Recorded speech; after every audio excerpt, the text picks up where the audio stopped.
we got Nick Fuentes. What's up, Nick?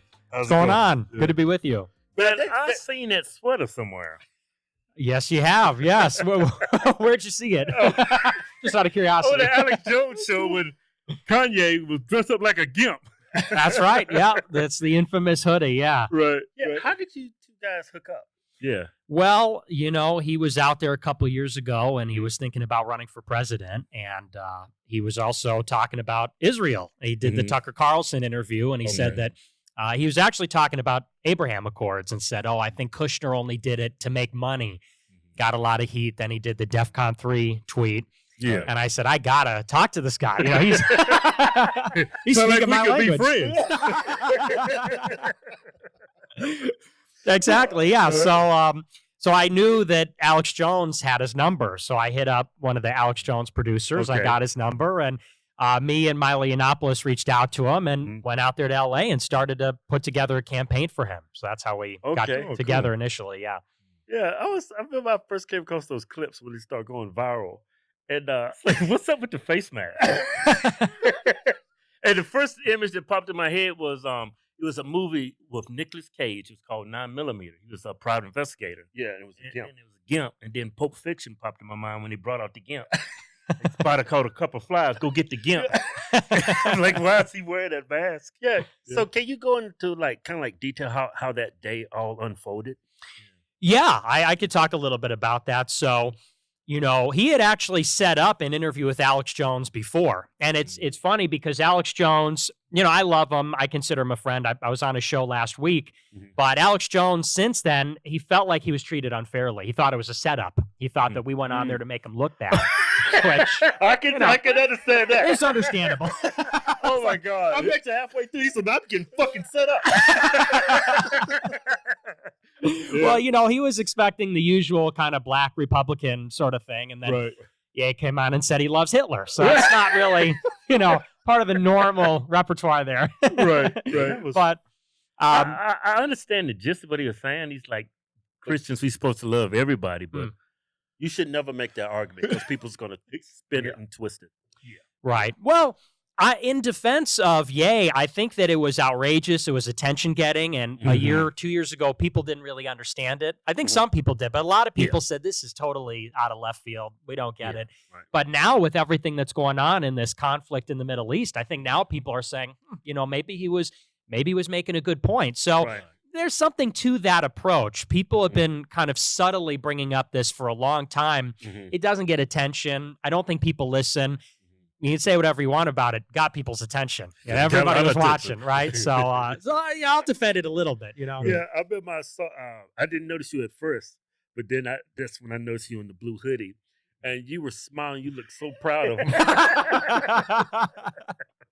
I was like, "That's my guy." He's running for president.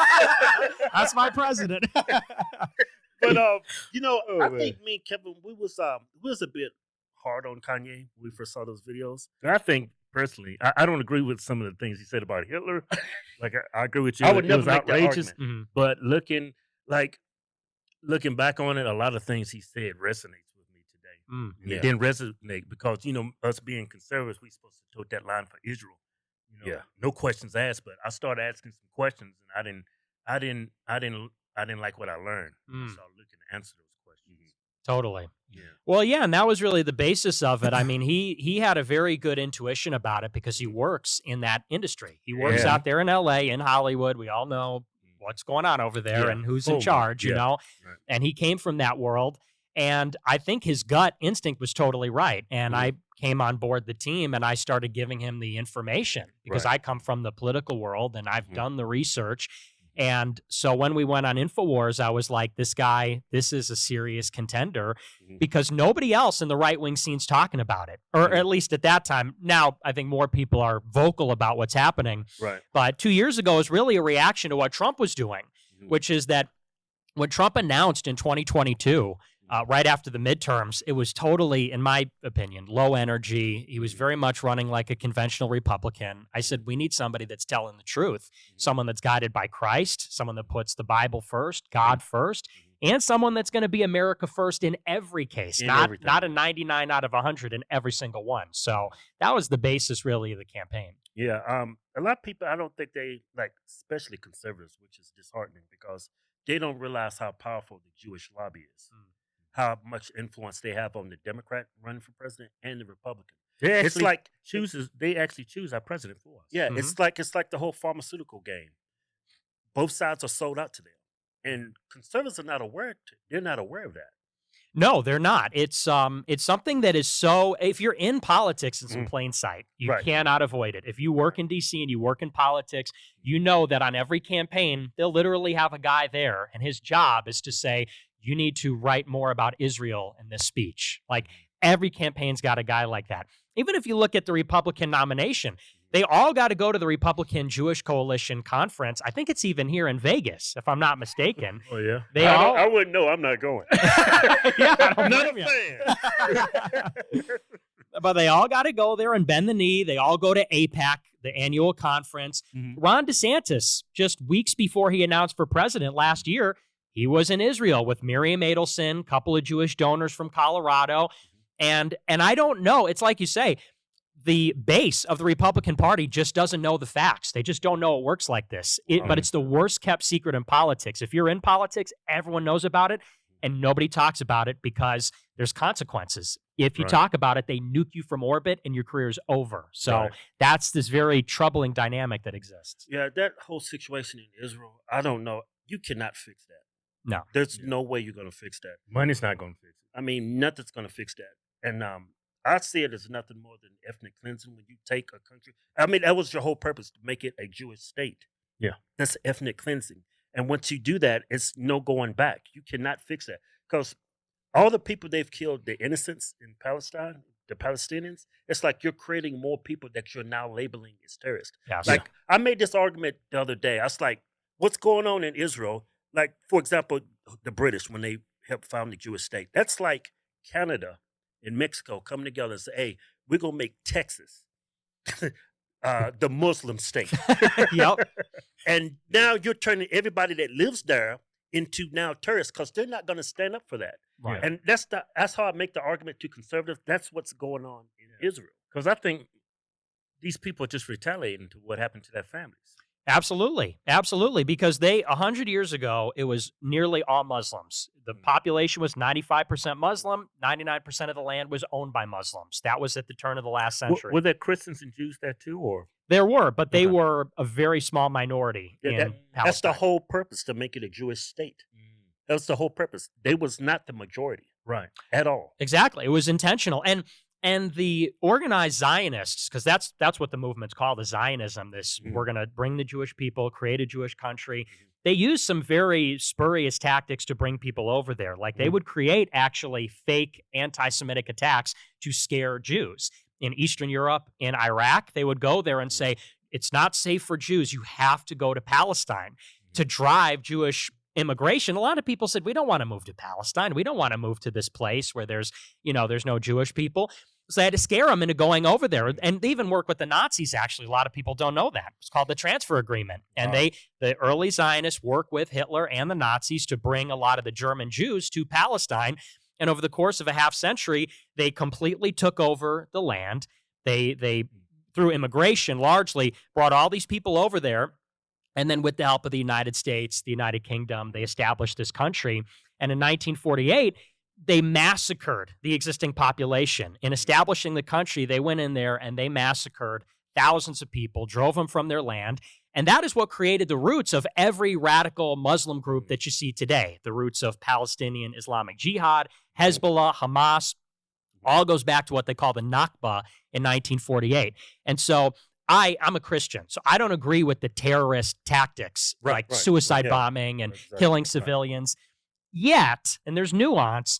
These are people that have been oppressed, massacred, women and children killed for generations. They're angry. They're angry, and they've been forced into an impossible, unsolvable situation.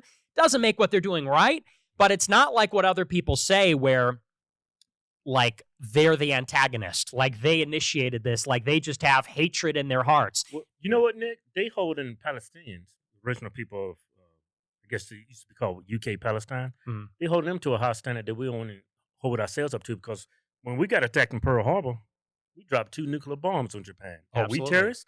Because that's what this exact same tactic they're using. Absolutely. And it was all civilians with the nuclear bombs. Those were civilian targets, not military targets. And, in the case of what's going on over there, you have to ask yourself, it's like you said, what is the solution? Because it's clear that Israel will not accept a Palestinian state. Yeah. So what are we supposed to do with all these millions of people that live there, have lived there for generations? Israel's literally choking them off with a blockade. No food, no water, no energy, no medicine, no electricity.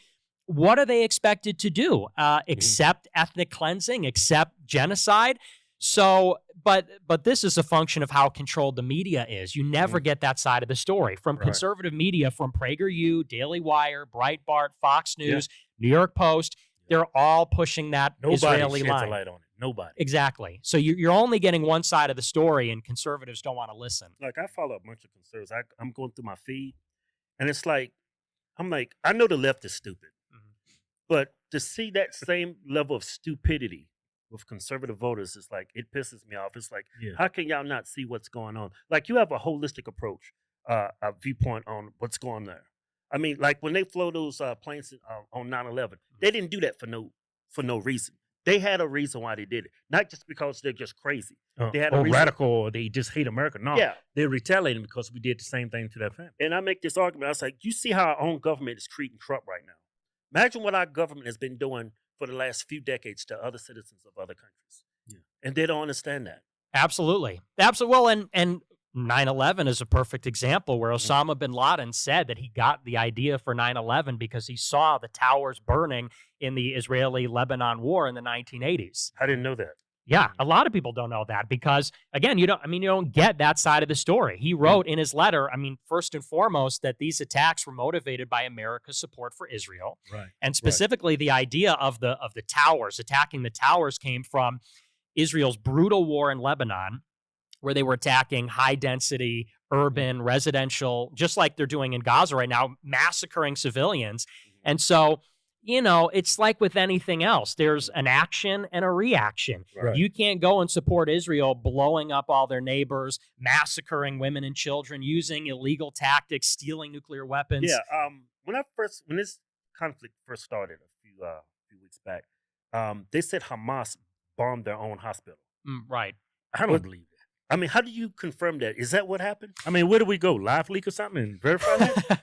Well, it's tough. I mean, in a war zone, you really don't know because both sides have an interest in lying, right? I mean, and there are two equally plausible theories. You're talking about the Al-Shifa hospital bombing, and Palestine or Hamas says, well, Israel bombed our hospital because, they're barbarians. Israel says, well, we didn't bomb the hospital. They shot a rocket at us. It malfunctioned and fell on their hospital. Of course, Hamas has an interest in saying it was Israel because then they can draw international condemnation of Israel. Israel has an interest in lying because then they avoid that international condemnation. There's evidence that cuts both ways. That was several months ago, and I debated Alex Jones about it. You can look at the sound. There's a video of the actual projectile hitting the hospital, and people have analyzed the sound and say, what projectile does it sound like? Who has the capability to launch such a projectile? People look at the damage that was done and where the projectile landed. They look at the size of the crater. I guess it blew up a parking lot, and they compare that to the initial reports. Hamas doesn't have that capability, do they? Right, and that's exactly right. It was a huge crater, and it is fair to say, though, that a lot of the Hamas projectiles do fail, and they do sometimes hit their area. Either way, that's something that totally gets in the way of the bigger reality, which is that Israel's indiscriminately bombing infrastructure and people. So you could point at an individual one. There was another hospital in North Gaza where Israel controlled the hospital. They had cleared it of militants, and then they burned it. They burned it to the ground and razed it. Why would Israel, in a legitimate military conflict, burn down civilian infrastructure? Because the argument goes, well, they're using people as human shields. We have to bomb schools and hospitals. How true is that? It's I can't BS. even verify that. Yeah. They dehumanizing the people involved. That's how they get around that. Yeah. Exactly. I always thought that was a Jewish talking point. Yeah, I think it's bizarre that you sound like you're far left. And Yes. was that you under those masks and those colors? Yeah, that was me at Columbia and UCLA. I was leading the Studied all that charge. shit. Yeah. Damn sound. Yeah. So, man, I'm thinking. I mean, I'm Hey, I thinking- got an interesting question. Yeah. They said Palestine never existed. I go on TikTok and I look at videos of old Jewish people, Muslims, original Palestinians. They said their passports say Palestine. That's right. It's been called Palestine for thousands of years. It was Yeah. called Palestine under the Roman Empire Can you thousands bring of up years that ago. map? Can you Yeah. bring up that map? Because I was talking to Tim Kennedy yesterday. Mhm. He told me that was propaganda. No. No, that no, that's the other side is propaganda. I was like, dude, it's all over the web. I mean, Oh, yeah. Google will allow. How can you deny that? Passports. I pulled up a map. It says Palestine. on it. Yep. Yeah. When you say it never existed, it's like you're not being genuine about that. Okay, it's like some old map and it says Palestine on it. Well, what they are trying to do when they say there's no such thing as Palestine, they're trying to undermine the claim of the native Arab Muslim population to having a legitimate territory. Because if they go in and say, well, there was never a Palestinian nation, then they can say that theirs is the only claim to the land. And there is, I mean, the argument goes something like, it was called Palestine under the Romans. It was called Palestine under the British.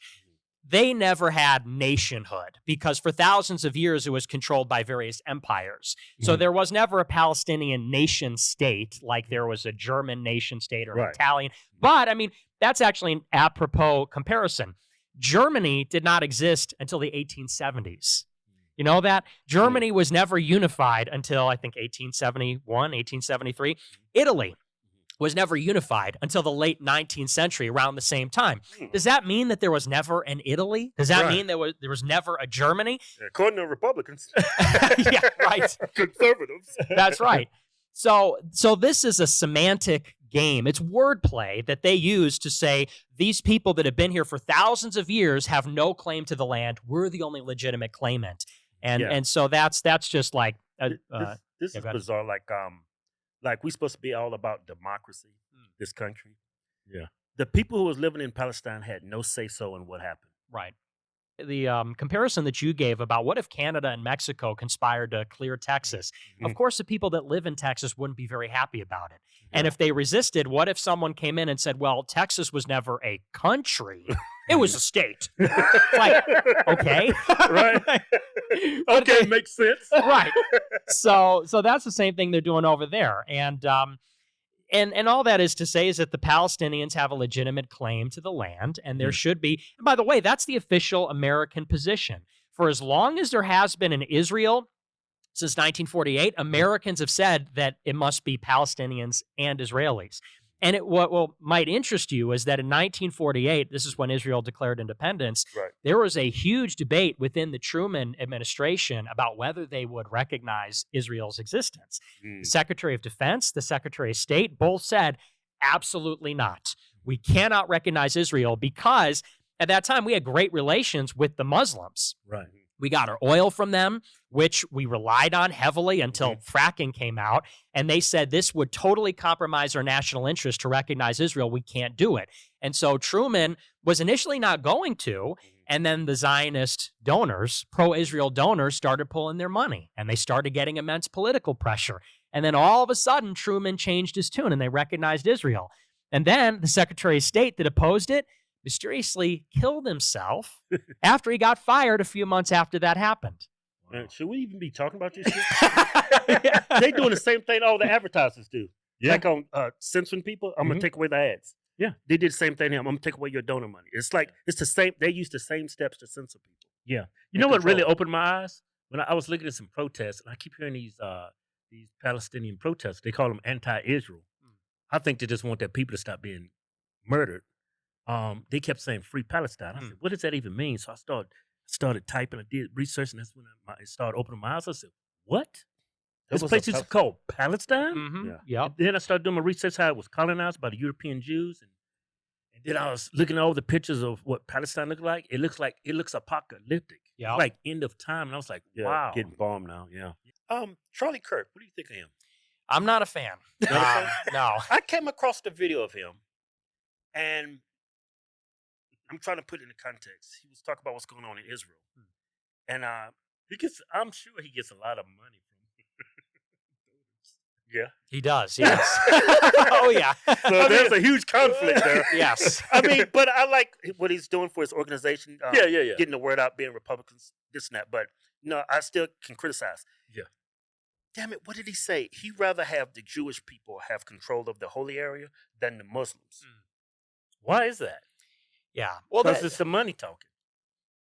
This is like a totally new provisional argument that they came up with because me and Charlie Kirk kind of go a ways back 5-6 years ago. I initially was not unfriendly towards him in Turning Point. I actually tried to do speaking gigs with Turning Point. They banned me from speaking at their I think campus. they did the same to us. I'm sure. Yeah. So they wouldn't let me speak. And then back in 2019, I actually was photographed with Ashley St. Clair, who is now a big influencer on X. And she's a pretty nice person. I mean, we don't agree on everything, but she's a nice person. Yeah. And so we got a picture. We were at some party. They removed her as an ambassador because she appeared in a photograph with me. Turning Point did. That's what I don't understand about conservatives. They don't believe in censorship, but then they censor their own people. Like, look what happened to Candace Owens. Exactly. She got fired by Daily Wire, and for no reason other than she had the wrong opinion. She criticized Israel. It's like we trash the left for censoring. Facebook, people getting banned, and then they do the exact same thing. Yep. Well, because just like the left, it's interest-based money politics. Turning Point makes $40 million a year. Daily Wire makes $200 million a year. Where do you think all that money comes from? And what services sustain a huge business like that? Extremely interested parties. And so everybody thinks that politics, they think that guys like Charlie Kirk and Shapiro are like you and me. Like they're earnestly going on in front of a camera and telling us their opinions. They make a lot of money, and that money comes from the discretionary budgets of major corporations, major nonprofits, foreign governments. All that money doesn't flow to these people so they could spout off on their opinion. It goes to these people because they're advancing a narrative which benefits particular interests. Right. So someone like Bernard Marcus, he's the owner of Home Depot. He's a hardcore Jewish Zionist. He says he's supporting Trump, endorsed Trump in part because Trump is so pro-Israel. He's one of the top donors to Turning Point. Now, if Turning Point came out and said they don't support Israel, do you think Bernard Marcus would continue supplying millions of dollars to Turning Point? Probably not. So this is what explains a lot of the positions that you get from Fox News, New York Post. That's another example. Fox News and New York Post are both owned by News Corp, which is owned by Rupert Murdoch. Rupert Murdoch is a close personal friend of Prime Minister of Israel, Bibi Netanyahu. Literally shares his condo in London whenever he visits the country. So there's this downstream effect. And so someone like Charlie Kirk canceled me. My followers went to his speeches on the campuses during the Q&A, and they would say, hey, like, why do we support Israel so much? That's not really America first. It's not. Not at all. And you could say whatever you want about Israel. You may like Israel. You may have some allegiance to it if you're Jewish. I get it. I'm Italian. I have affinity for Italy. But you have to have one allegiance to America if you live in America. Right. If you make your money in America, you talk to Americans about America, you got to be America first. First, last, only. That's the problem people have.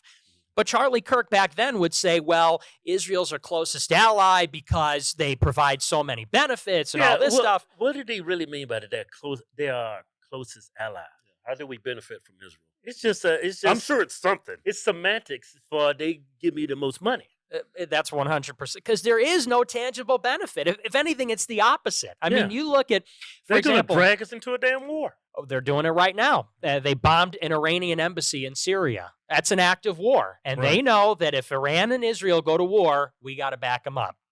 And so, but it's the same thing they did with Iraq. They gave us false intelligence that said that Saddam Hussein had nuclear weapons. Weapons of mass destruction. Exactly. And they didn't. They didn't. We were there for 20 years, trillions of dollars. It was all these neocons, quite like Shapiro and the rest of them, that were agitating for war back then. And they defended it for 20 years until Trump came in. This is one of the reasons I support Trump. Right. Even though he's pro-Israel, he came in 2016 and said, what are you talking about? The Iraq war was a mistake. Right. Conservatives still, at that point, were defending the Iraq war for some reason, even though it was proven to have been under false pretenses. But the only people who really benefited from that war was the Bush family. They had just make a lot of money off those weapons they was manufacturing. The Bush family and Israel. Israel in 1994 commissioned a report called the Clean Break Report by 3 members of the Bush administration before they worked in the Bush administration, named Douglas Feith, Pearl, Paul Wolfowitz. This was in 1994. Benjamin Netanyahu commissioned these guys to write a report. It's called the Clean Break Report, called Securing the Realm. And the idea was that Israel had peace on its southern border with Egypt, peace on its eastern border with Jordan, because America paid off both of those countries in 1979 and 1993. They paid off Egypt and Jordan to make peace with Israel. But Israel said we have this persistent problem on our northern border with Lebanon because Lebanon has Hezbollah, which is anti-Israel. They're getting money from Iran. They're getting money from Syria. They're getting money from Iraq. So they said in order to secure Israel's northern border, we got to take out Iraq. We got to take out Syria. We got to take out Iran. The people that wrote this report in 1996 all went to work in the Bush administration 5 years later. What happened after 9/11? We invaded Iraq. We destabilized Syria. And what are we doing right now? Right now, saber rattling with Iran. Iran in the crosshairs, and we're going to blow up their nuclear program. We're taking on Hezbollah and Lebanon. So it's very clear that the beneficiary of all this war, not just Iraq, but all of it, Yemen, Libya, Sudan, all of it, it all goes back to securing Israel's borders. And they've been writing about that for the last 50 years. Shit. You know, what's destroying this country is like the left has no loyalty to our country at all. Like, and I think a lot of conservatives don't realize if you support what's going on, if we continue to support Israel, you're no better than the left. Right. You're not being loyal to our country. You're not actually America first. You fueling genocide. How much money we give to Israel? $3.8 billion per year. That's crazy. And they can give niggas that reparations. $3.8 billion to give about 10 years. Take $3.8 billion for the next 30 years. We can silence the black people about their reparations.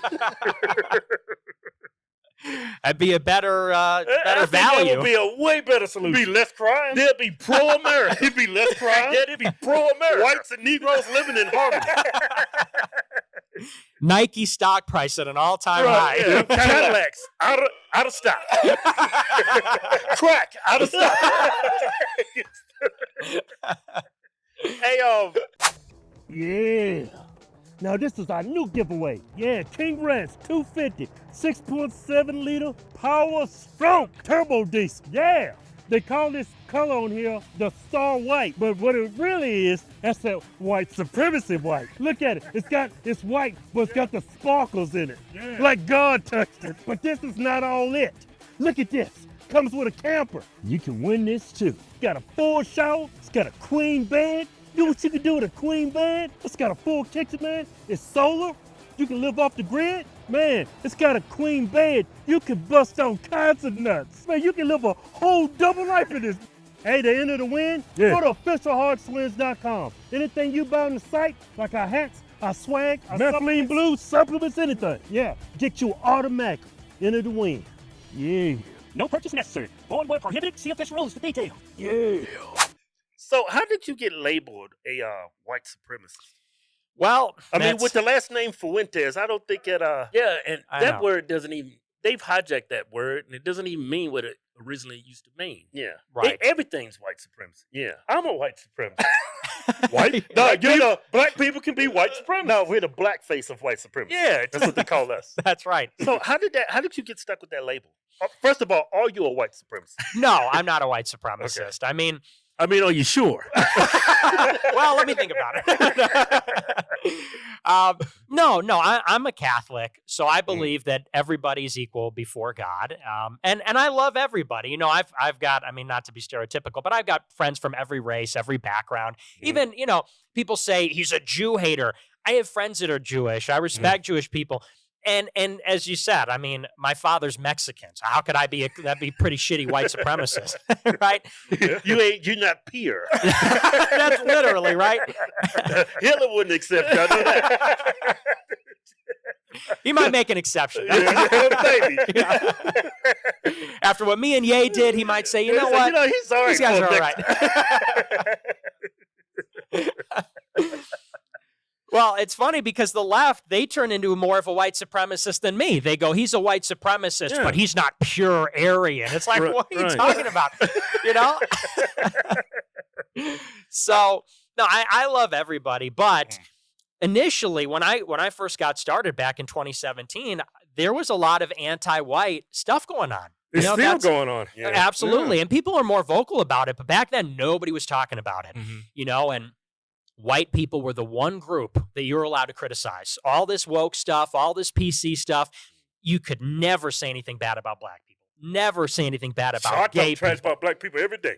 Yeah. Well, you're allowed to. White people, it's like, you know, back then you couldn't even call them black. You have to call them African American. Remember that? That is so disingenuous when people call black people African American. African American is not even a race. Mm-hmm. Yeah. It's not even ethnicity. It's we're black and you're American. How can you be African American when you never? Why you call?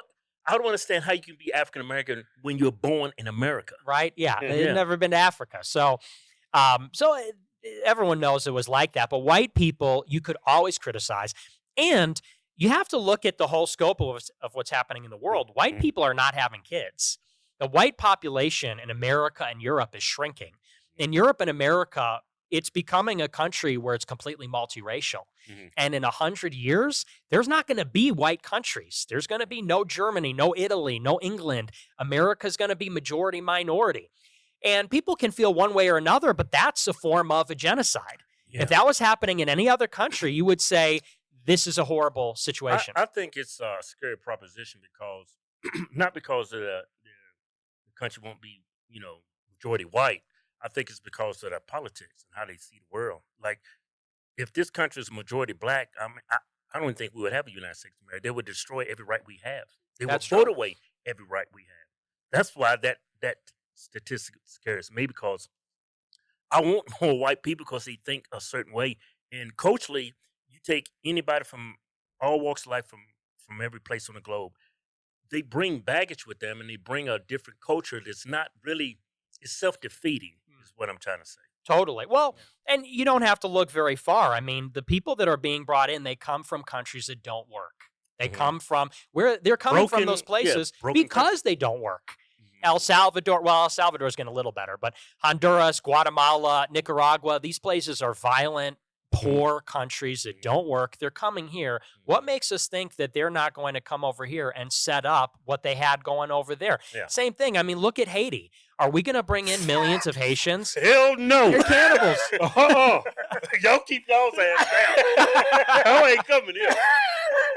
Haiti is like, oh my God, that's a dystopian place. Oh, it's worse than dystopian would be preferable compared to what's. It's anarchy. Yeah. It's complete chaos, man. Diversity is not a strength. No. I mean, if we can unite. It could be a strength if we all was under the same flag, the same God. If we embrace it, united. But everybody wants to be different. Everybody wants to be African. Oh, I'm not American. I'm Mexican. Yeah. Nobody wants to cherish our flag and our loyalty to this country. They have no allegiance. They stand for absolutely nothing. Yeah. And that's the biggest problem in America. They stand for everything that's against the country. Yeah. And we let them come right in our doors. That's right. Well, they hate the foundation of America. They believe that America is this white supremacist state. They think that the founding fathers were slave owners, so everything they said is irredeemable. And I've always said this is another reason I got called the white supremacist. You bring all these people over here, you indoctrinate them into this anti-white hatred. White people become a minority. What's the prospect for white people in 100 years when they're 10% of the population and they're white kids in a classroom and the non-white class is being taught how white people first killed all the natives, then they enslaved the black people, then they were racist. This is going to create a very bad situation for white people, like what's happening in South Africa. So this is dangerous stuff. There was a white kid here. White kid got jumped by 5 black kids. No, there's a bunch of black kids that killed him. Yeah. And I bet you a majority of the hate crimes are done by non-whites, and nobody says anything about it. They try to portray this narrative that white people are the biggest threat to the integrity of this nation, that they are the real racists. Mm-hmm. It doesn't make any sense. No. Because every time I see a black person there's a hate crime involved, it's always fake.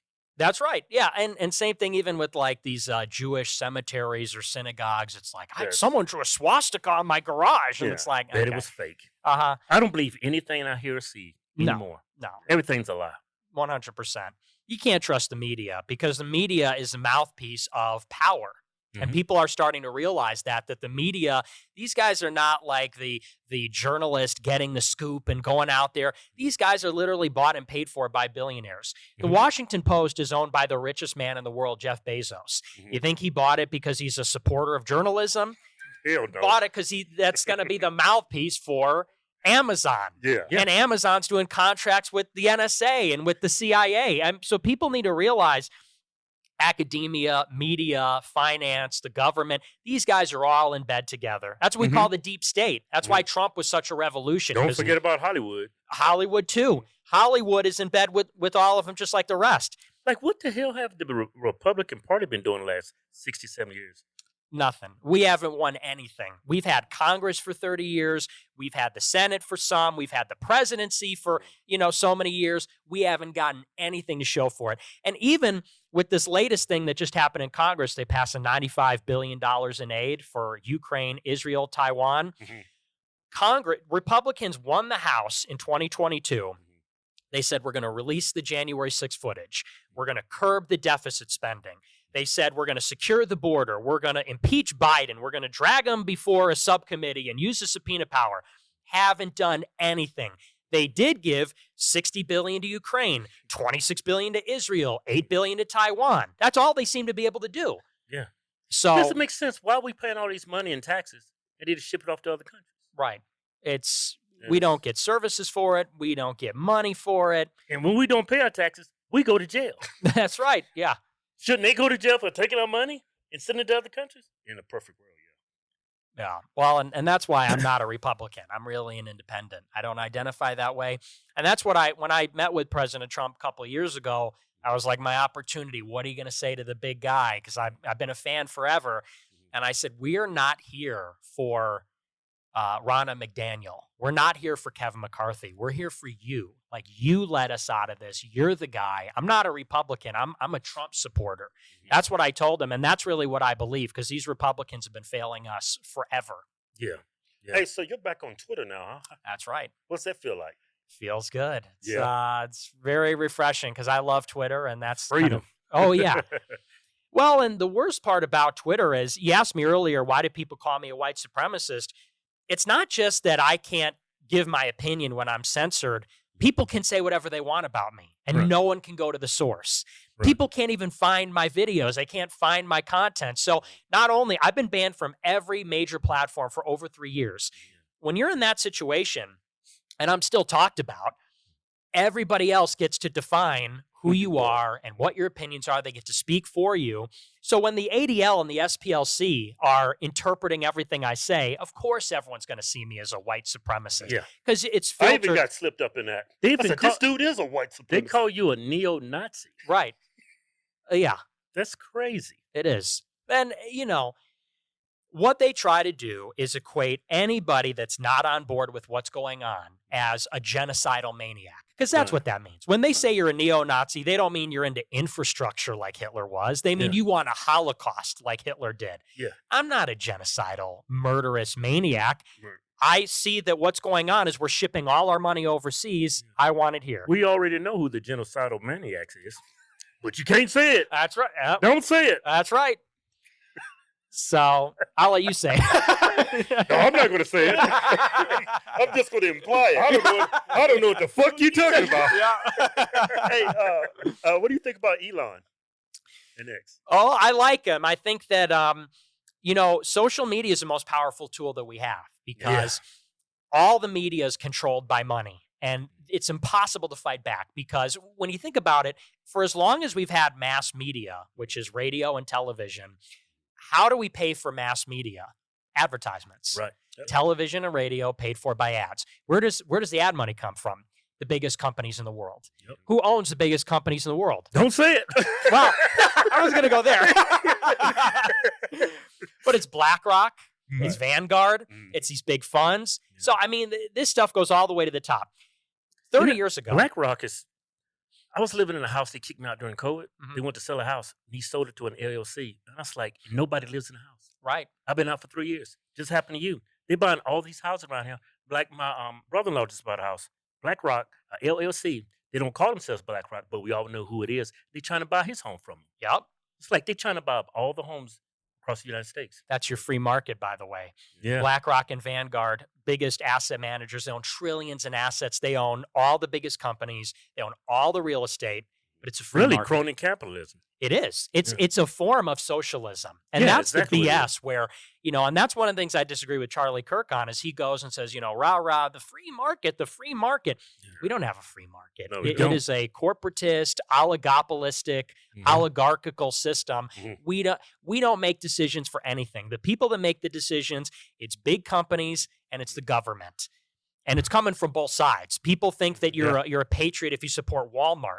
Walmart's not your friend. Right. Wall Street is not your friend. Like these people are shipping our jobs overseas. They're paying for illegals to be brought here. Big agriculture, that's who benefits from the illegals. Right. And they're paying the Republicans to say free market, deregulate labor, deregulate trade. Right. So the whole Republican thing is a scam to put the American people last. Right. But what was the question? It was about Elon and social media. So 20, 30 years ago, you could never say this stuff because they wouldn't let you on television to say it. Social media is where people like you and me and average people can have kind of an advantage. We have a bit of a more fair playing field. Right. And that was taken away because of censorship for 7 years. After Trump won, they locked it all down. Google, Facebook, YouTube, Twitter. Elon buying Twitter reopens it and allows people like real patriots to go and talk. So people, I think it can't be overstated what a huge deal it is to have people like me and people like you guys or anybody who's not down with the regime on Twitter and able to get massive impressions and beat the legacy media. It's our only chance of winning. So we have to protect that at all costs. They're attacking Elon every day. Yeah. They're attacking him like he's from Palestine. He's Hamas. He might as well be. Yeah.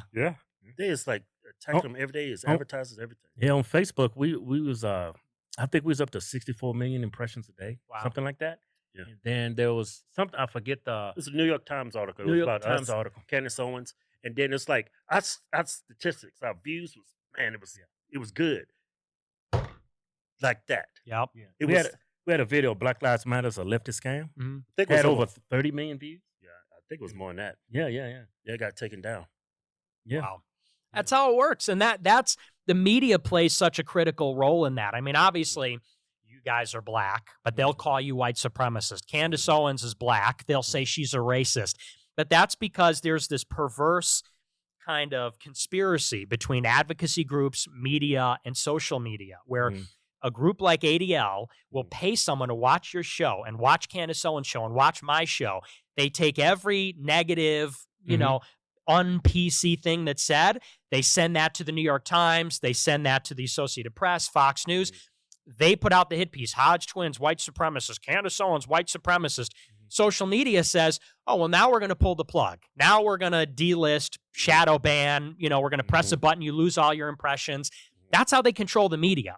Right. So it's a completely regulated press. People don't realize that. They've gone so far as to do it against a former president. That's right. Which is crazy. The same things they're accusing Trump of doing, they did on social media, on Twitter, when that whole laptop story broke out about Hunter Biden. They censored all that. Yep. If Trump was interfering in the election, how is Facebook, Twitter, and YouTube wasn't, censoring people affecting the election? Because they did the exact same thing. Well, they on a grander scale. It was unprecedented in the history of the country. They made it so you couldn't post the link. New York Post published a story about the Hunter Biden laptop. If you tried to post the link, Twitter would not allow you to post the tweet. Right. So this is unprecedented. And even Facebook, Zuckerberg and his foundation. He apologized, didn't he?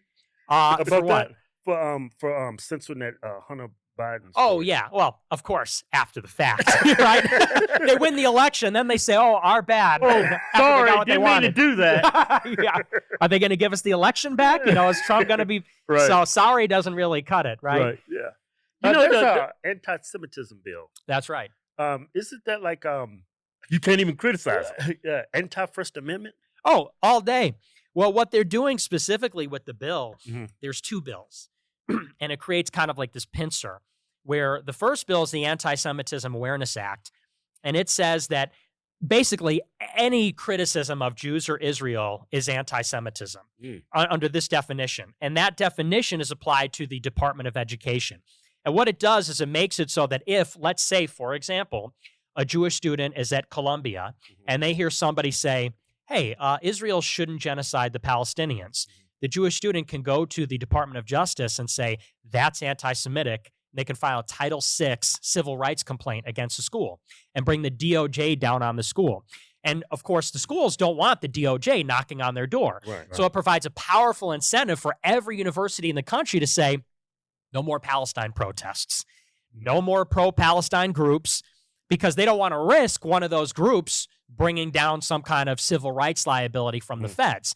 Now, there's a second bill, which is a corollary to that, and it says that they're going to send a monitor to every campus in America to look out for anti-Semitism. So basically, they'll have somebody on the campus that's kind of like, is there anti-Semitism in the air? Is somebody being anti-Semitic over here? And they work together, of course, so you put basically a spy on every campus. If anyone's being anti-Semitic, they bring in an advocacy group, they bring in a civil rights lawsuit, they bring the DOJ down on the school. So this is like insane chilling effect. Right. At the university, where it should be the opposite. Should be free speech on the university, not the DOJ. Yeah, like anti-Semitic. The word Semitic, what does that mean? It means like Levant, like the Middle East over there. Yeah. It means people from that region. Right. So why when you criticize a Semitic group of people for demolishing, murdering, and killing people indiscriminately, another Semitic people, why am I labeled anti-Semitic? It's like they own the rights to it.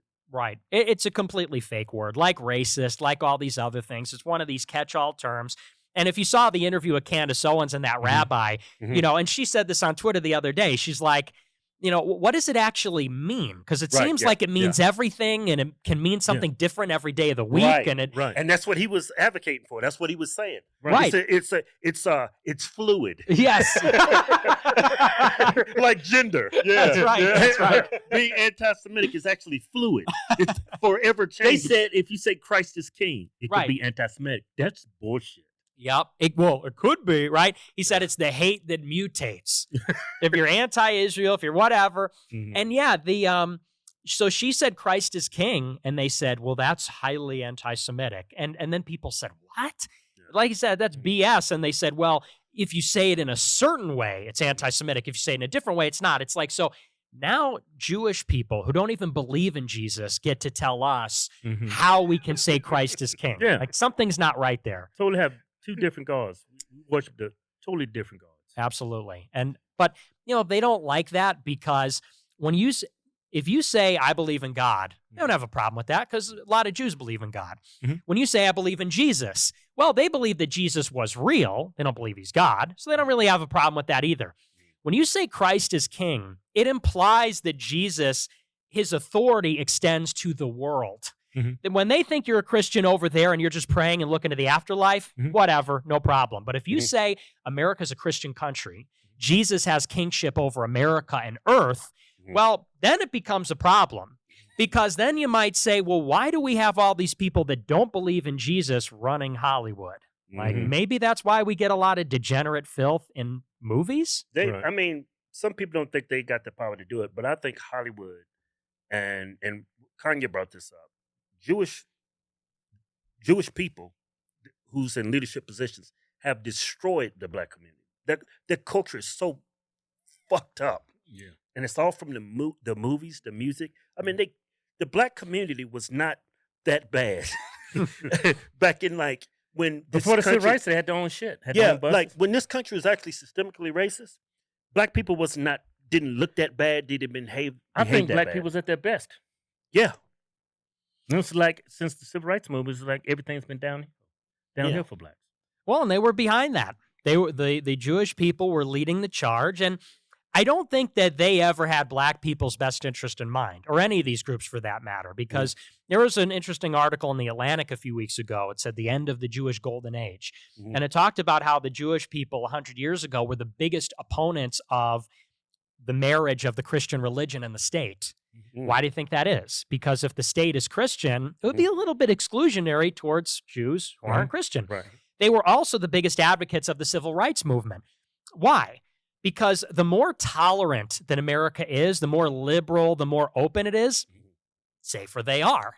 If it's a country that's all about Europeans and Christians, well, Jews are neither European nor are they Christian. They're not racially or ethnically European. They're not religiously Christian. So they sort of used black civil rights. They used women's suffrage. They used the anti-establishment clause, basically to undermine American civil society, to make it a place that is more hospitable to their own people. And they freely admit this in this article and in other places. And it's a very simple sort of calculation. The more closed America is, the more inhospitable it is to Jewish people. The more open it is, the more multicultural, the more fluid, whatever you want to say, the less religious, the less homogeneous, the more hospitable it is to them and them having power. Yeah, I think, I'm all for freedom of speech, but if we don't stand under the same morals, the same guidelines, then people could come and exploit our freedoms and destroy our country. I think that's what's happening. Yeah. Let me ask you this. Like, I could be black and be Muslim. I could be black and be Christian. What is a Jew? That's not a race, right? Or is it? It is a race. I mean, It's a race. They'll quibble about, the point is they are a biologically distinct group in the sense that, black people are black people. Italians are Italian. They have certain traits. Jewish people are a distinct ethnicity. They always say we're not a race, we're a people. Okay. It's a distinction without a difference. Right. They are an ethnicity. And by Jewish law, Ethnicity. you can only become a Jew. It's passed down matrilineally, meaning through the mother. So according to halacha, which is Jewish law, I don't know if I'm pronouncing that right.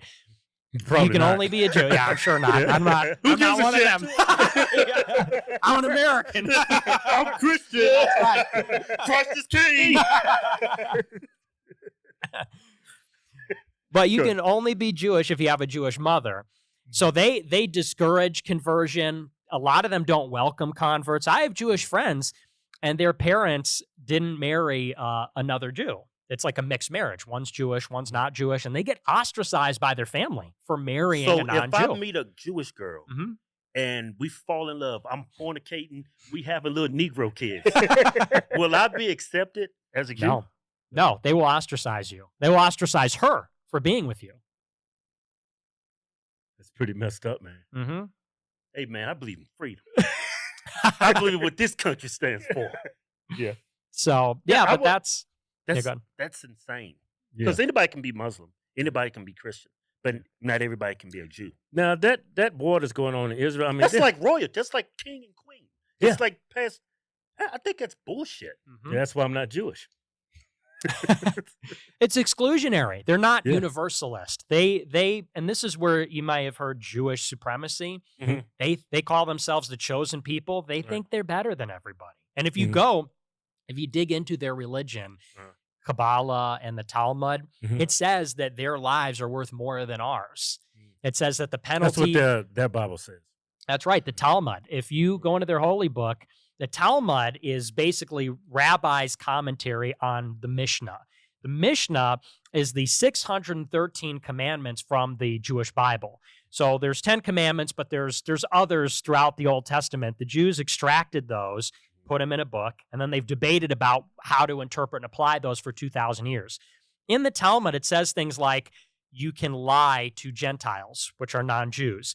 Different business practices apply. You can't give Gentiles gifts, but you can give them gifts if it's to ingratiate yourself with them in a business relationship. So that's where that it says. That's where that stereotype comes from Jews, because it's in their Bible. It's in the book. What do you call it? So that's not a stereotype. That's not a stereotype. That's their religion. Black and white. Man, that is crazy as fuck. That is insane. It is. You know what's crazy? Like like their religion, like here in America, I'm surprised like the woke left doesn't call that out. Oh, I can't be Jewish. It's like Democrats stay away from it. Mm-hmm. Yeah. Republicans stay away from it. You know what I haven't heard one peep since that conflict in Israel. I haven't heard one peep out of black Israelites. Not one peep. Probably got bombed. It's probably in Palestine. Shouldn't be laughing at that shit, but yeah, you shouldn't. That's horrible. Yeah, I take that back. That wasn't funny. Man, you're a wealth of information. Thank you. Yeah, that's crazy. Yeah, I didn't know that about the Talmud. Yeah, what's that about? What was that part of the I forget who told me this. They said something about someone bathing in boiling semen. That's right. Yeah. What? It's in the Talmud. They say that Jesus Christ is there in hell, boiling in excrement and semen. That's what the Talmud says. Man, that's gotta hurt. You gotta be lying. Look it up. Babylonian Talmud. Really? They hate Jesus. They say, and that's not even the worst. They say that Jesus was a sorcerer, that his mother was a whore, and then they say that he was sent to hell and is boiling in excrement. They hate him. And that's another reason. They think he's a false prophet. They do. That's why they killed him, because he came and said, I am. That's why they crucified him. So why would we give these people Jerusalem for? Hey, you can thank Trump for that. Did Trump do that? He did. He did. Oh, he put the embassy there, right? He put the embassy there, and he recognized that as the eternal capital of Israel, because before it was disputed as to who had control over it. Because the Palestinians claim it as their capital. You know, I had a family member that went there, and he went to Jerusalem. And he said, man, he's never felt such hatred towards him. Yep. He's black and Korean. And he said the Muslims treated him fine. Yeah. Well, Muslims revere Jesus. Muslims believe that Jesus was a prophet. They call him Messiah. They don't think he was the savior of the world, but they call him a prophet and they revere him.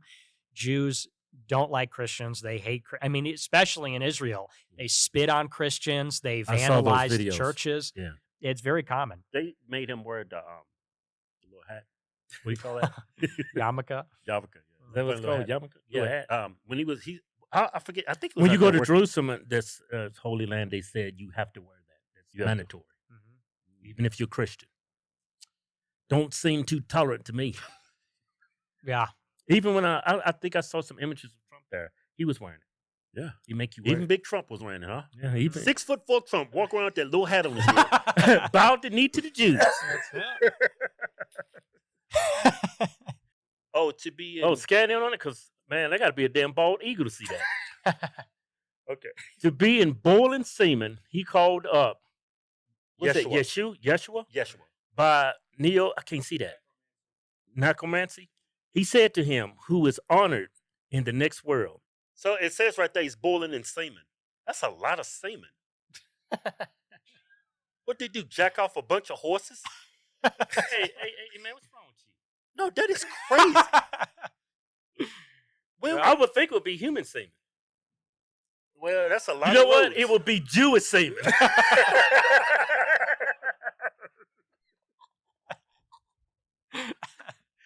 Bunch of little dick Jews busting that into a big crock pot. Yeah, Jewish semen and yarmulkes. What's it called? Man, why the fuck we joking about this? I don't know. We're going to get banned for this shit. All right, I'm mocking that what it says, but I shouldn't. Take us away, y'all. Yeah. Clean this shit up.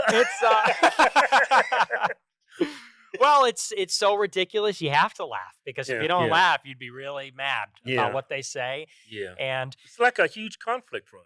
Why don't conservatives recognize this? They're getting paid, man. I mean, every single one of them is. I mean, just take a quick look. Take a survey of some of the biggest media companies. Fox News and New York Post, like I said, Rupert Murdoch, tight with Netanyahu. You got Daily Wire. Who runs Daily Wire? Shapiro and Jeremy Boring. Hardcore Jewish Zionists. Then you got Breitbart. Breitbart, they wrote an article that said that Breitbart was conceived in Israel, born in America. And their editor, Joel Pollack, was born in South Africa, did Jewish studies at university, converted his wife to Judaism, moved here. He was the guy that said he was leaving the Sabbath early to say that all Palestinians should be killed after October 7th. That's crazy. Then you got Prager University. Their CEO is former IDF. She was in Israel at their equivalent of the NSA. She was in Israeli intelligence. Now she runs PragerU. So I wonder why PragerU, Daily Wire, Breitbart, and Fox News are constantly pushing the pro-Israel line. Even Turning Point. Turning Point is going to host Candace Owens in a couple weeks at their conference. They put out a secret website, I think, which they sent to their donors. It's israel.tpusa.com. And it's like an open letter. And it says, Candace Owens is not an employee of Turning Point. She doesn't speak for us. Charlie is a friend to the Jewish people. He has been to Israel twice, and we promote all this stuff. So this is like dystopian, like Orwellian stuff. That's why no one's... And by the way, I'm one of the only guys saying it. Look what they did to me. They have dragged my name through the mud. They've called me every name in the book, banned me from everything, blacklisted and blackballed me from everything. They banned me from CPAC. I mean, I can't even go. Tucker Carlson won't say my name. They can't say my name on Fox News. So, and this is why I think a lot of people are starting to wake up. The message is slowly trickled out, and people say, hey, you know, maybe you don't agree with everything I say, but they say, this guy's not a hater. This guy doesn't want to kill everybody. At the worst, they say he's got a different opinion, or, you know, maybe we disagree with some of the facts, but they can't say that he's an evil guy or whatever. That's part of the reason why they silence you, so they can easily misrepresent you as an extremist. Yeah.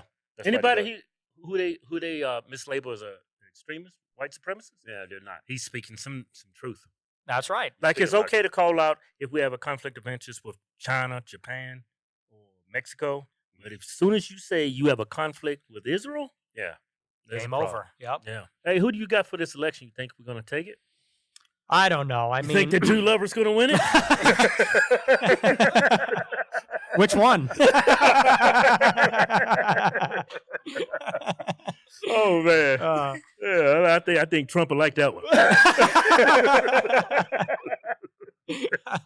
Yeah, I mean, that last election, I've watched a lot of elections, and I went to sleep that night. I was like, "This is over." Yeah, right.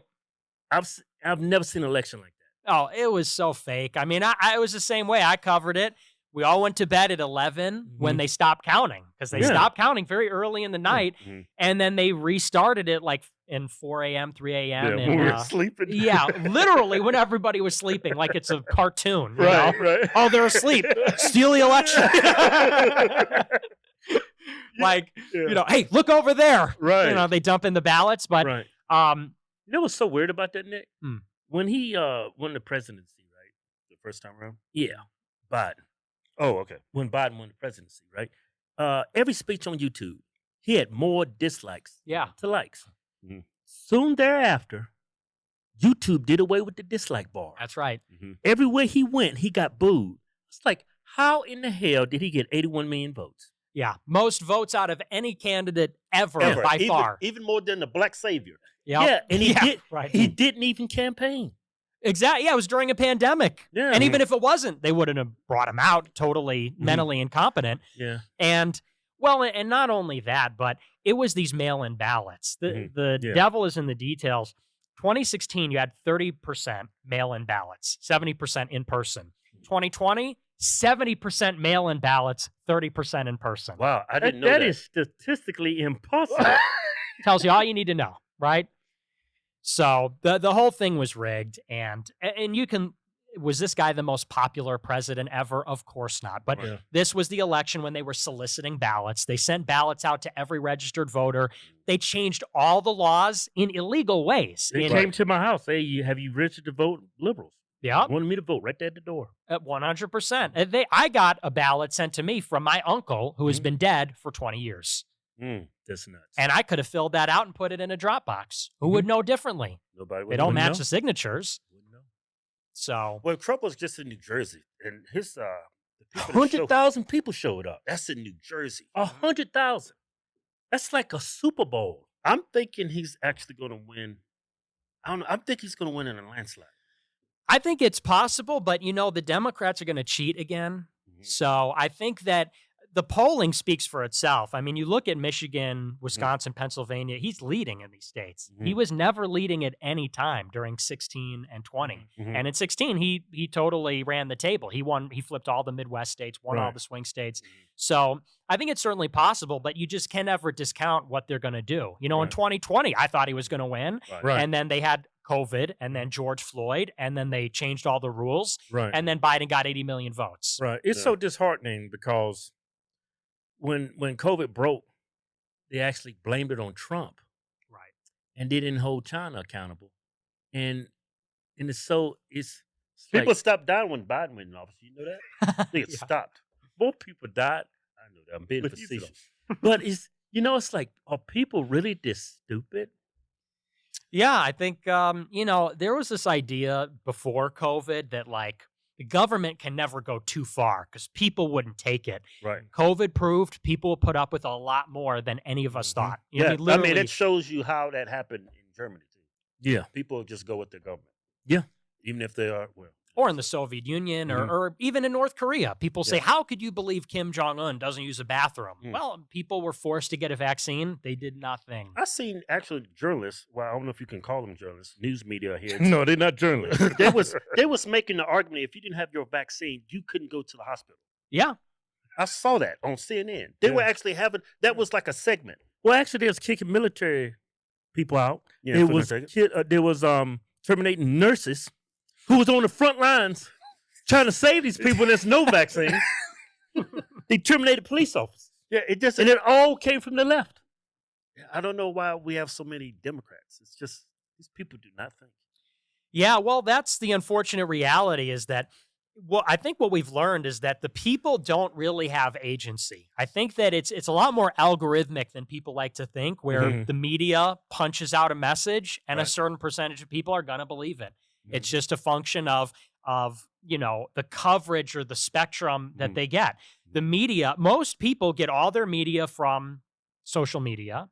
Social media artificially boosts the New York Times, CNN, liberal, and therefore they control the information diet of most people. Most people don't, the stuff that I'm saying, most political people don't even know. And right-wing political people know way more than your average normie, than your average person who's not into politics.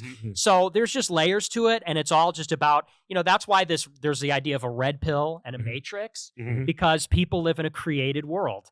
Their perception of the world is completely created by the media. They control everything they see and hear about the world. So consequently, they think that trust the science, and we got to fight for Ukraine, and, everything they're going to roll out. So pretty much you're saying this is the movie Matrix. You're Keanu Reeves. I'm Neo. I'm Lawrence Fishburne. Who are you, the bitch? I'm a transition. Hey, I need you to do me a favor, Nick. You need to bring back the stash. You think so? Where's the mustache? I was so disappointed when you showed up without the mustache. You guys like it? You think it's a good look? That mustache is on point. Well, thank you. Yeah, I don't know. I mean, the problem is you get a mustache and you get all these NPCs. They go, that's a pedo stash. It's a mustache. Right. Yeah, I get that. Yeah, I get it. Yeah. So they say, oh, you look like an 80s porn star. It's like, you watch a lot of 80s pornography? So I was tired of hearing that. Yeah. Dude, I gotta get rid of this. If we was in the 80s, you would be a model. Nick Fuentes. You'd be in front of GQ magazine. Oh, yeah. And them pointed collars. Yeah. Hairy chest and shit. Hairy chest and shit. Oh, yeah. The face of masculinity. That would be you. Yeah. Hey, so I don't know why they asked me to ask you this. Are you a virgin? I am, yeah. You are? Really? Yes. I mean, how old are you? I'm 25. Oh, shit. Oh, you're young, though. Dude, I couldn't get past 18. I was waiting. I was going to do it in the garden and everything. I was like, I can't take it anymore. Yeah, well, I'm Catholic, so I'm Right. I'm waiting for marriage, but Right. also, I'm kind of like an autistic guy. I don't want to totally, because I feel like it's kind of a cop out to say, "Oh, I'm just religious." There's a lot of religious people. They're doing it anyway. I'm religious. You know what I mean? I'm religious. Exactly. Yeah. I believe in God and everything. But I'm gonna bust me some nuts. What you doing it? Yeah. So I can't totally use that as a cop out, but I'm really just I'm kind of an antisocial person. I think. To do what I do, you kind of have to, because I have been told, not to be totally self-righteous or whatever, but I am totally ostracized because of my views. If I were I think that's one of the things that holds people back. If I was one of these guys that was just obsessed with getting chicks or even partying, I don't drink or smoke either. I've never had a sip of alcohol. If I was in that lifestyle, you have to understand that's how they get you. So much of our politics is compromised because they prey on people's weaknesses. Like Lindsey Graham, they got a tape of him being gay somewhere. That's how they control him, The Jews got him. That's right. Why didn't they throw him out there to fight for these wars? Right. So that was Jeffrey Epstein. That's all these people they traffic and blackmail. And they've never released his clients. That's right. I know some powerful people on both sides on this list. They killed him because they didn't want him to talk, because Yeah. they put him under the thumb of the government. He was going to spill the beans. They killed him. But a guy like that, and this is like the specialty of Israeli intelligence, they traffic and blackmail. All they got to do is get somebody at an unguarded moment, ply him with alcohol. Oh, here's a beautiful girl at my island or my mansion. Oh, it turns out she was 15. Now I own you forever. Right. That's how they play. Right. So, to do what I do, you kind of have to be like a monk. You have to be like a saint. Right. Not that I'm a perfect guy, but you have to avoid those kinds of things, because that's how they control politics. He had a picture of Bill Clinton wearing a blue dress and red heels. What do you think that meant? It's humiliation. I mean, same thing with George Bush. They had a picture of him sitting in the Oval Office with a plane flying into a block tower like a child. Okay. And I think that's a good question. Why did they commission these things? This is like a form of signaling that we own you. Like Bill Clinton, Monica Lewinsky, we own you. Bush in 9/11, we own you. And that wasn't even the extent of it. Who do you think owns them? Don't say it. Well, we'll imply it. Right? Right. Yeah. Everybody knows what we're talking about. That's right. Yeah. Man, this is a crazy world. It's disturbing when you really get to the root of it. And the shocking thing, people may be skeptical. Maybe you're skeptical of the things I'm saying. I started asking questions about this stuff, and I thought initially, this is crazy. There's no way this stuff is true. Surely it's all a misunderstanding. So I was looking for the debunk. I'm looking, where's the book? Where's the movie that says, oh, everything that we're told is obviously true. Here's all the evidence. Never found it because it's not there. Yeah. And the more that you dig, trust me when I say this, the smarter you are, you will find more and more and more. The rabbit hole just goes deeper and deeper.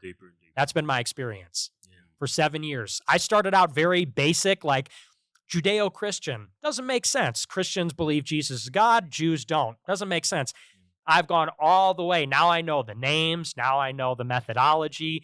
I mean, I've been in this for 7 years, and I think I have a very good understanding of it, rather than the other way around. You'd expect someone researching it for 7 years to say, oh, here's why it's all crazy. No, you just keep finding more.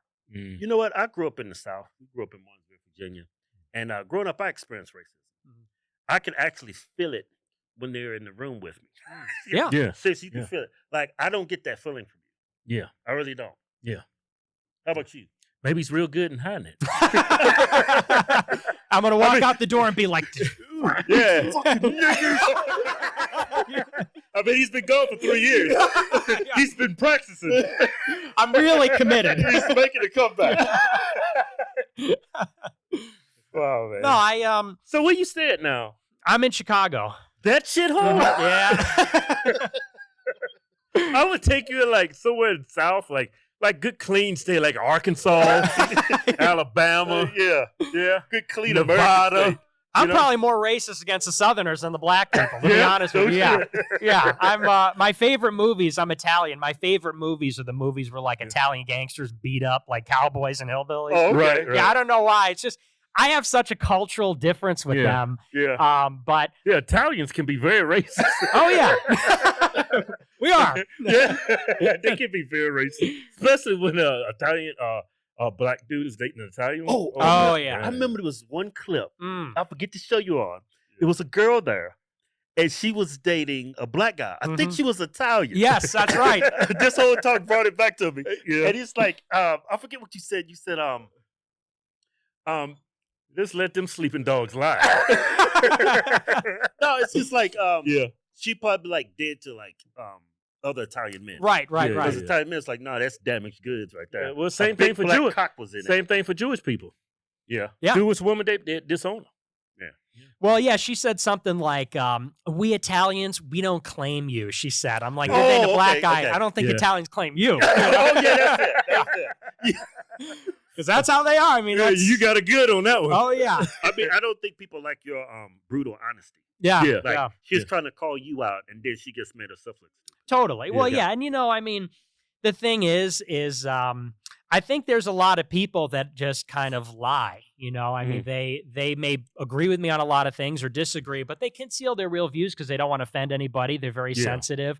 But I mean, I think more to what you said, if someone's a hater, you can tell. You get a vibe. You look at someone's eyes, you kind of get a sense of who they are. Right. And my views are what they are, but I think a respectful person. And at the end of the day, my core belief is everybody should be treated with respect and dignity. But these are controversial subjects about race, religion, about our country. We got to be very serious about these things and very honest because I think we all just want to see everybody thrive. Yeah. So, but there's a lot of people that they're more concerned with not offending everybody. Yeah, Yeah, like the whole wage gap between black and white.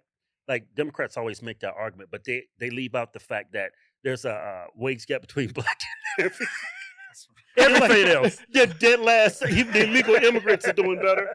And it's like they don't point out the fact like the richest demographic as far as like wage per household is like Indians. Yeah. I That's think even Nigerian The Americans. top 5 is not even white.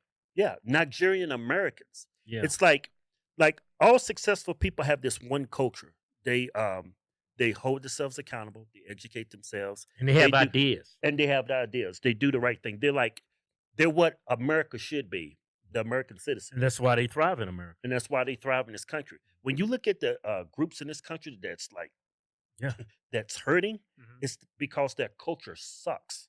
Yeah. That's why. The environment, the atmosphere they grew up in. I think it's more of an IQ thing. I think that when you look at like Nigerians, that's a very good data point because it shows you that, well, if American like native blacks are failing, but an immigrant black group is thriving, and they don't even like each other. Nigerians come in, they're like, keep us away from the black people. It's like, you're black.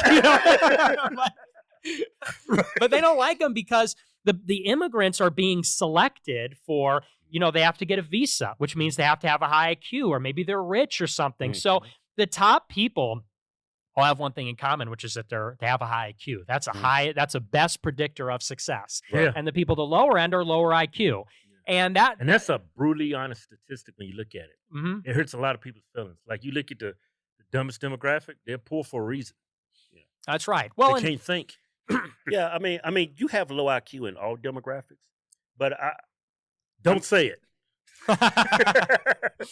I think a lot of the people that have low IQ, I think it's that way for a reason because they grew up in an atmosphere that didn't nourish learning or the brain as they was growing up. Yeah. If you're around ghetto, dumb, just ratchet, ignorant stuff, you're You going to grew be up- dumb, ignorant, and ratchet. Like, Those look- first 5 years when you're growing up is the most important perfect time to example. nourish Look your at brain.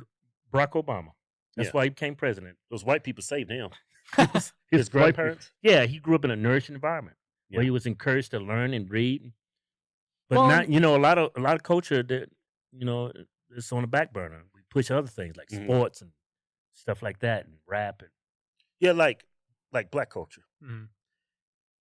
When they see a well-educated black guy, they say he sounds white. It's like that's so freaking stupid because the reason why, like the black slave, why they sounded ignorant, they wasn't allowed to read and learn how to read and write. That's why they sounded that way. But now in today, when you have the opportunity to learn how to read, educate yourself, and when you do that, they call you're trying to be white. You're trying to fit in with white society. You It's whitewash. it just comes from like, you're a stupid fuck. Yeah. And that's the culture within the black community. and it's that's what's- celebrated. And they celebrate, they embrace it, and that's what's destroying black communities. Totally. Well, and even with white people. I've been getting into it lately with Right. white people, this Oliver Anthony thing. I don't know if Mhm. you guys are a fan because I know he's like local or whatever, but Mhm. he did this song, The Rich Men North of Richmond. And I Oh, said, okay. I'm Yeah. so tired of this like defeatist white mentality where Mhm. now a lot of white people, just like many black people, are beginning to celebrate being poor, being Victims. ignorant, Mhm. not going to college, being a victim, saying, oh, the system's out to get me. Life is so unfair. The economy's bad. And I'm like, we're moving backwards, not forwards. We should Right. not want to go out in the woods in a shirt with holes in it and cry about how poor we are. We should Right. want to say, we got to go out there and make our own luck. We want to go out there and become the best, most highly educated, most intelligent, all those things. That's how we lift society up. How can we make America better if we don't make ourselves better? We are America. And that Right. goes for black people, white people. Mhm. I'm in favor of excellence, and I'll take it wherever it comes. I mean, I employ people that are not white, and I have a lot of friends that are not white. And the country, whether people like it or not, at this point, the diversity is baked into the cake. Mhm. This is now a racially diverse country. Right. It is what it is. And we got to figure out how to live together. And the only way we're going to live together is mutual understanding. And by celebrating, I do think a common culture of success and excellence. Yeah. Man, you're a smart dude, man. Thanks. You guys are cool. And, You You guys are smart personally, too. I don't think you're a white supremacist. Thank you. I appreciate that. You guys aren't white supremacists either. What Ah, they said was wrong. You ought to be a fly on the wall when you're not here. Man, yeah, I'm just joking. I love black people and I love the Jews. Me too. All right, thanks for coming, Nick. Thanks It a was lot. Thanks pleasure for meeting having you, me. bud. Yeah, likewise. Pleasure, Great bro. to meet you guys. Hey, where people can find you? Yeah. I'm on Rumble, rumble.com Rumble / X. Nick J. Fuentes, and I'm on Twitter. Okay, Okay. cool. That's what You people think you ever come back on YouTube? You think? No, they're never going to let me back. Yeah. I wish, but Yeah, they're a bunch of bitches over there. oh, yeah. Why you saying that, man? You can get cut that shit out. Edit that out, yeah.